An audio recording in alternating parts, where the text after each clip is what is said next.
Our Life is a visual novel that caught my attention because it's made by GB Patch, the same developers responsible for the game Lake of Voices, which is currently the best rated game that I've tried up to this point. Lake of Voices was a horror-ish story with varying endings depending on your choices. However, Our Life takes a slightly different spin. It's made in the RenPy 7.5.3.22090809 engine, no you don't have to remember those numbers, which is a new one I haven't heard of, but it's a Python-based visual novel game creator engine, the name coming from a portmanteau of the Japanese word renai, which means romantic love, and the coding language Python. RenPy has its own website featuring games made in the engine where you can download it. One familiar title you may recognise from the site is Doki Doki Literature Club from Team Salvato. The general story of the game is that you start as a kid in the town of Sunset Bird, and meet a boy who's newly moved into the area named Cove Holden.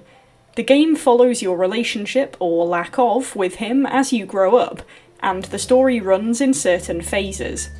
The game is split into 3 main parts, and each part has an intro sequence where you get some story elements and events happen before entering the part fully. When you fully enter that part, you're posed with 5 scenarios, called scenes, which focus on certain events and activities that you do, and all feed into the main story. You can choose to skip these entirely if you want to, or play a selection of them, but the more you play, the more you flesh out the story and the characters. Once you're done with the scenes, you then press the "and then summer ends" button. It's labelled that because the story only focuses on the summer holiday part of the year, so you don't have to watch your characters go to school or anything like that. On ending summer, you get an epilogue portion with a bit more story that rounds off the whole year, and that's the part over. You enter an in-between segment which tells you via text what's happened with characters and any major developments in the years leading up to the part that you're about to enter, and then you go into a prologue for the next part and enter the scenes as you would before. You play the first part of the game as an 8-year-old, the second part as a 13-year-old, and the third part as I think an 18-year-old. When you complete the third section, you get an achievement saying you've reached the end of the game and you get the game credits, but this is a red herring because there's actually a fairly long epilogue segment where you play as 20-ish year olds. I didn't actually realise this on my first run, so I missed out on all of the end content the first time. It's an interesting format and breaks the game down into chunks. Obviously, the risk with having the scenes be skippable is that you can miss a lot of the content in the game, but I can't really label that as a flaw because you're knowingly skipping the content, unlike some other games I've played where it can all be missed by accident. The game's obviously fairly simple to control, being a visual novel. Click to carry on, some commands to skip text if you're on a replay and you've seen it before, it will pause itself if you come to new dialogue, saving the game, loading saves, automatic text flow, settings for the text, a log of decisions, that kind of thing. The main menu is simple options from continuing play, starting a new file, loading a file, settings, a tutorial segment which explains the things that I just explained about the format of the story and how it works, and a gallery segment.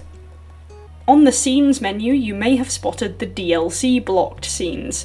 There are more scenes available on buying the DLC which unlock more story and scenarios, and this is reflected in the gallery.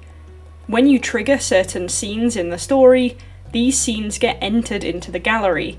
However, as you can see, a chunk of them are blocked off due to DLC.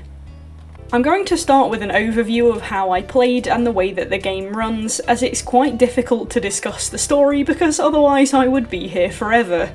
But I obviously will delve into parts of it to elaborate on the characters and the writing. My first run of the game I did as an honest run, i.e. I answered fairly closely to what I would answer given the options on screen, and I took my time with the story. My second run I labelled a misery run, where I tried to be the most awkward and rejecting killjoy possible through the entire story. In my third and final run, I tried to hit the other end of the scale and do an enthusiasm run, where I was excited for everything and delved hard into the romance side of the story.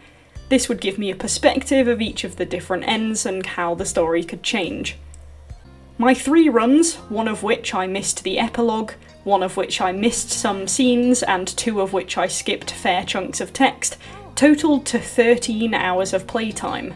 That averages at roughly 4.5 hours per playthrough, but I'd be likely to call it 5 if you even it out.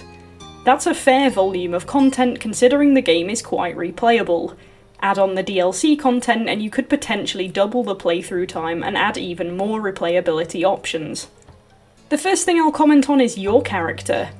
At the beginning of each part of the game, you get to customise your own character with a decent volume of options. Initially it asks for your hand size and shape, which seems an odd question, but then it moves into letting you choose hair type and colour in 2 halves, front and back, eye colour, skin tone, eye type. You can have scars or freckles and glasses or not. There are also options for what clothings and accessories you would prefer, like are you a dress or trousers person, or do you like jewellery or hats, stuff like that. You can choose if you want to be he, she or they in the story as well, and you can name yourself. The voiced name option underneath the name boxes lets the game auto-generate names that are voiced by characters in the story for a tad more immersion. If you choose your own name, it will appear in the text, but it won't be spoken. I preferred just to have my own name rather than trying a voiced one. All of this did confuse me, however, because the tutorial implied that your character could appear in images in special moments in the story, but during no run did I manage to see my character appear. This may have been a gift, since I decided to make my character look like a sun and then a sunflower on 2 different runs, in the most god-awful fashion statement since the Hunger Games, but this did make for some immersion, because it was very entertaining as I went through the story, knowing that when the main character stared affectionately with tears of pure love into the screen, this is what was looking back. There was one occasion where my own hand appeared in an image, but other than that, none of my customization choices apart from the name and pronoun appeared in the story. My suspicion is that the customization is only relevant to DLC scenes, which makes it kind of redundant for the free version, but I will admit it has its merits in immersing you, letting you put your stamp on the game regardless. And of course, had they entirely removed this segment, you wouldn't have been able to name yourself. You can alter the way your own character communicates with others in the game before each part as well, since after your customization you get to choose what your approach to Cove is. Right at the beginning in the prologue part of the first scene, you don't get this choice because obviously you haven't met Cove yet, but before you enter the part 1 scenes, that's your first chance to choose how invested in him you are. You have 3 options on the left which are direct, relaxed and nervous. These 3 options change the way your character delivers text choices, some being more casual, whereas direct changes it to shorter, sharper delivery. On the other side, you can choose how affectionate towards him you are. There are 4 levels: indifferent, fond, crush, and love.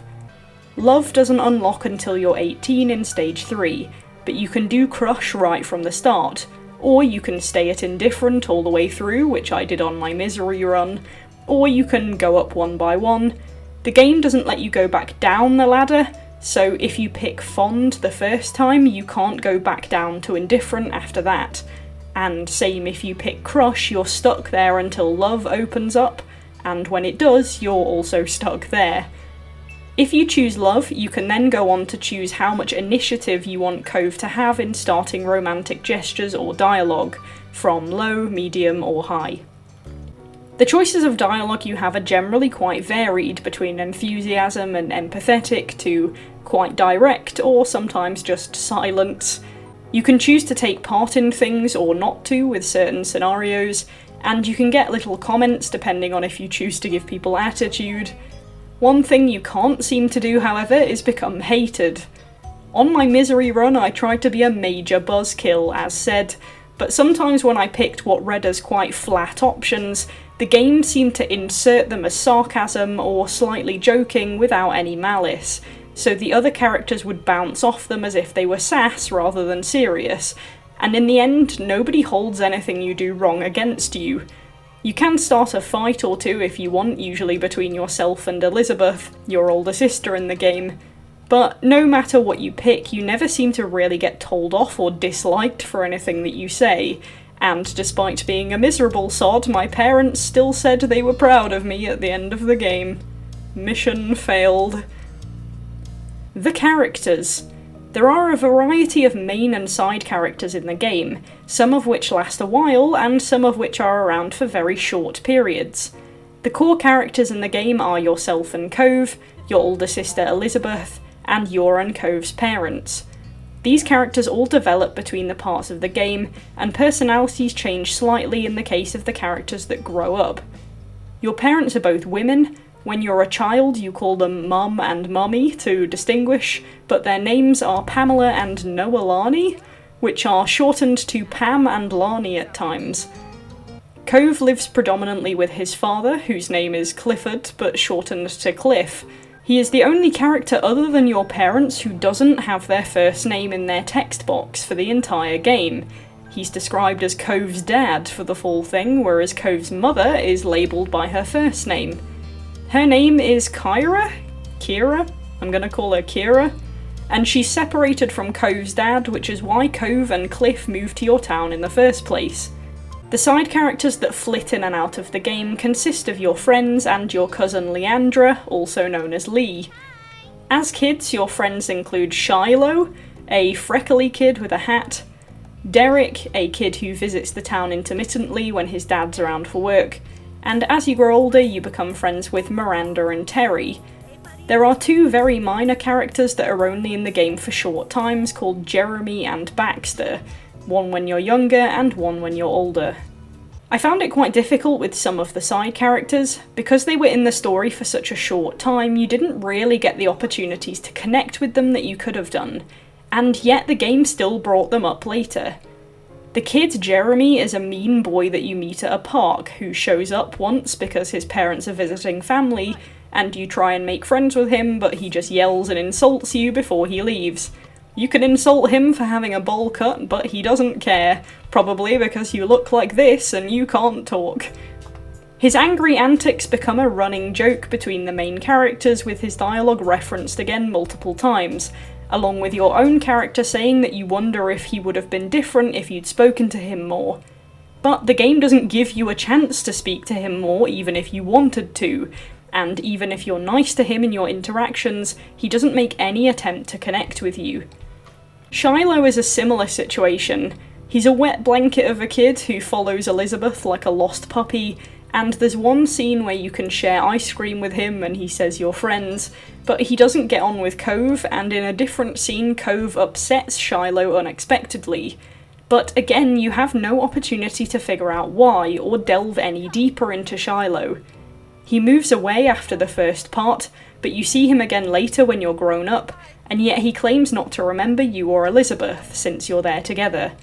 Then he leaves, and that's it. He never comes back. Baxter appears in the third part of the story as a renter just for one summer, and comes on very strong to your characters, posed as what could be a romantic interest. But by that point you've had two parts with Cove already, and if you were going to decide on romance, you probably would have picked him, so you'd either have to change gears for one part to a guy that you don't really know, or potentially somehow cheat on him if you've already made steps with Cove, which feels a bit awkward. He basically acts as a valet to your characters, offering a lift, and in one scene he gives you a ride to see some fireworks and back, and that's kind of it. He pretty much exists to be a taxi, and no more scenes really contain him, so again, you don't get a chance for small talk. If you want to romance Baxter, you pretty much have to go 1 to 100 with him. Once again, my suspicion for all of this lies with the DLC. Baxter and Derek exist in the gallery with their own sections, and lo and behold, a fair chunk of their moments are closed off as DLC. Me suspecteth that these characters are teased in the free version and delved into in extra content. It does make their working into the main story a little awkward. They do provide towards the story, and it's true that in life you meet people for brief times and they go, but in some ways the balance of how much these characters play into the story versus the time they spend existing in it doesn't quite match. One thing I will say though is that the characters are very well written. Cove's personality changes along a similar route each time, but aspects of how much he opens up to people is kind of proportional to your romantic interest in him. When I did my Misery run, he was described as being quite reserved and withdrawn as he grew up. When I did my Enthusiasm run, he was described as still reserved, but much more open emotionally. You can customise Cove between levels if you want to manufacture the experience. I think this is more centred towards trying to get achievements or unlock gallery scenes, since to me it kind of undermines the emotional investment in the story to manually set the connection between you. I chose to leave him to develop in his own way, which is also an option. His appearance doesn't change as he grows regardless of which path you pick. As a child, he's quite mopey and emotional. As a teen, he's a bit rogue and adventurous as well as being emotional, and this all merges together as he grows up. The characters have common traits through the stories, such as Pam telling terrible jokes, Cliff liking to arrange surprises or make decisions that he thinks will make people happy, which tend to backfire. One of which happens right at the start of the game, when he tries to pay you to be friends with Cove, which makes Cove cry massively if you tell him, though you can choose not to. In my opinion, Elizabeth is the most well-written character in the game. As a kid, she's bossy and confident, but if called out for behaving badly, she does feel bad about stuff, so it's still human and not really a trope. As a teen, she gets even more sassy and likes to poke fun at people, and as she grows up, she matures, but that element of her as a child is still in there, with some of the cheeky comments that she makes and her ownership of being a teasing older sister. The characters feel genuine, and the ones with the stronger personalities definitely stand out. There are elaborations into how the parents get along with each other as well, such as Pam and Kira sharing a bit of a sense of humour and the parents bonding over their kids' relationships. As for the story content itself, it has a great balance of light-hearted and also somewhat difficult topics. As mentioned, Cove moves into the town because his parents split up, and that's why he's so upset as a kid. But this tension continues into his teens and leaves him with some emotional issues that get on top of him, for example when two of your friends fall out and the fighting brings him back to his childhood. Similarly, you and Elizabeth have issues with your own parents, namely that obviously they're not your real parents. There comes a point in Step 2 where Elizabeth asks about her biological parents, and the difficult conversation happens, which you can choose to ask about or decide that you don't want to know yet. The story touches on special moments and how they affect you growing up, the changes into adulthood where it can be scary trying to figure out a life for yourself, and dealing with everything that you used to know so well changing. It balances this with some fun scenarios, playing on the beach, surfing, going out for food, or just chatting between characters. As you may have noticed from the LGBTQ tag on Steam, which you can't see here, but I'm showing it to you now, this game also develops into some identity-based topics. These aren't a massive theme in the game. There are some elements where the game draws attention to the sexuality and body type of the player though.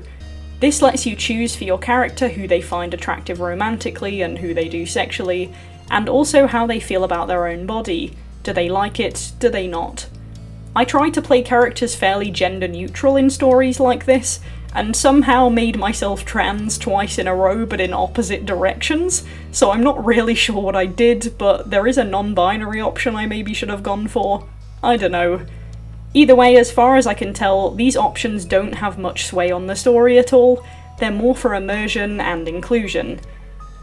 There's one instance where Derek asks you if you're into dudes as an obvious probe, but you can say no I'm not and it leaves the conversation there, and that's the only thing I can really recall it affecting.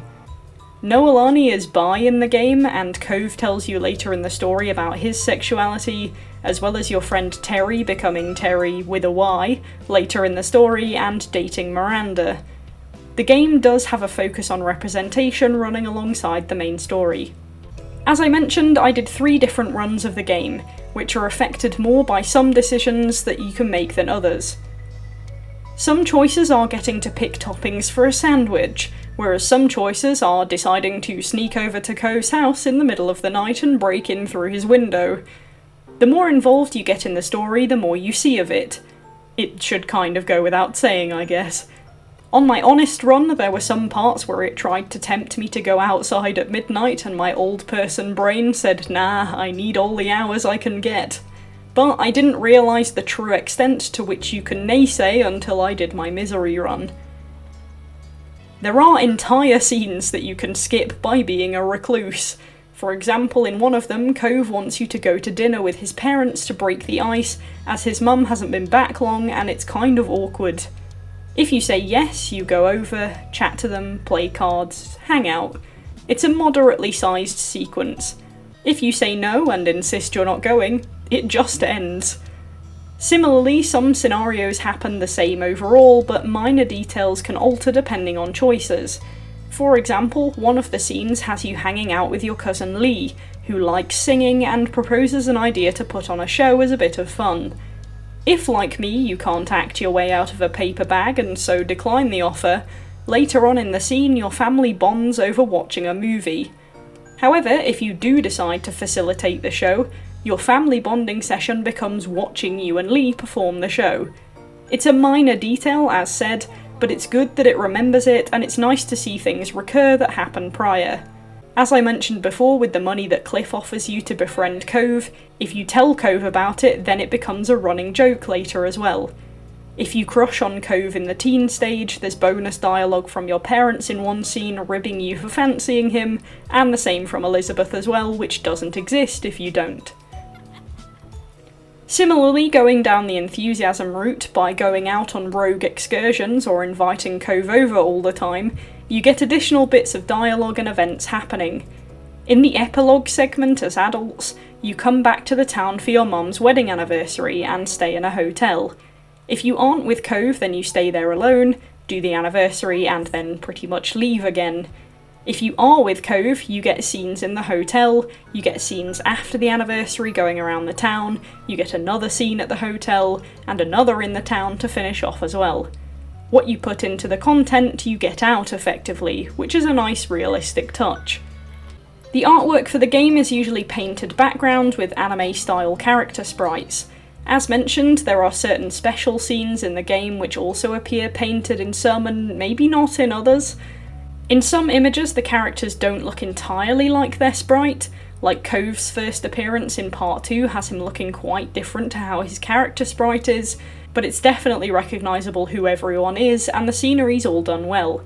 There are common areas that the game centres around, such as your street, the beach, the seafront shopping area, the playground, the hill at the back of your house, a couple of restaurants, a shop, and a few bonus ones like a car park, a park, the city, and a fancy dinner event.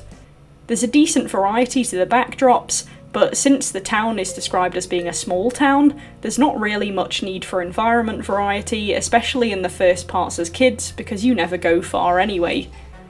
Some of the scenery only appears later when you're adults. The characters have different facial expressions that change as they speak during scenes for that bit more of immersion. Not tons, but definitely enough variety to help feel genuine to what's going on. Their clothing changes more with the steps, but generally they're wearing the same clothes throughout a certain part of the game, though the adults' appearances also change in the steps with them growing older and changing hairstyles, etc. And of course, all the main characters have kid, teen, and adult designs as well. Voice acting isn't a massive thing in this game. There are some voice lines that play but aren't necessarily the same as the text being displayed, and are maybe just something related. The ones that are done are good, but they're all fairly short, so I can't really comment too hard on them. They're there for a bit more effect either way. There is music to go alongside the story, not any sound effects from what I heard though. I can't say how many tracks there are. I think playing the game 3 times in a row might have swayed me to thinking there weren't as many, as I got used to some of the tracks that came up. But the music used does match the pace. There's one for some tenser moments, one for some of the brighter and more fun activities, one for the gentler and more romantic moments, and some other general ones as well. They help to set the tone quickly for what's happening, even if the text and the context of the story would tell you if it's a tense moment, for example. That music just gives it the extra boost. The game is an experience that you guide, and it's advertised as such in the Steam page. The characters have good personalities, the artwork and music help invest you in the mood and the scenery, the writing is high quality, and the story and scenarios are varied enough to stay interesting, despite being mostly confined to your small town area, especially initially. If you're not much into romance, then the story can be a tale of friends getting up to activities together as they grow up and decide what to do with their lives.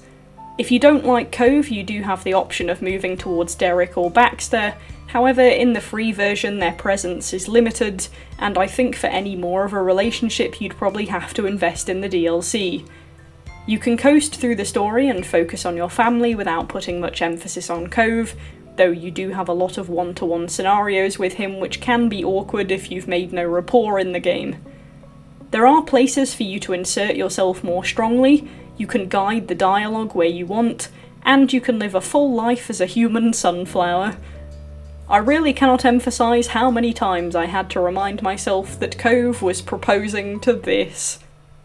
If you're not a fan of visual novels, this might not be your bag, and if you're not much into romance, I'd still recommend giving it a try, but if I'm honest, the game seems to have more content if you decide to move down the romance spine, even to the crush level, so you will miss out on scenarios if you stay in the friendship zone. Some might say that's life. Being the main character, the game drives you to Cove, but if you like the game function and the writing, the DLC might open up some more doors for you. I had a good experience with the game, and I did enjoy the writing and the character interactions, so I will give Our Life, Beginnings and Always an 8.5 out of 10.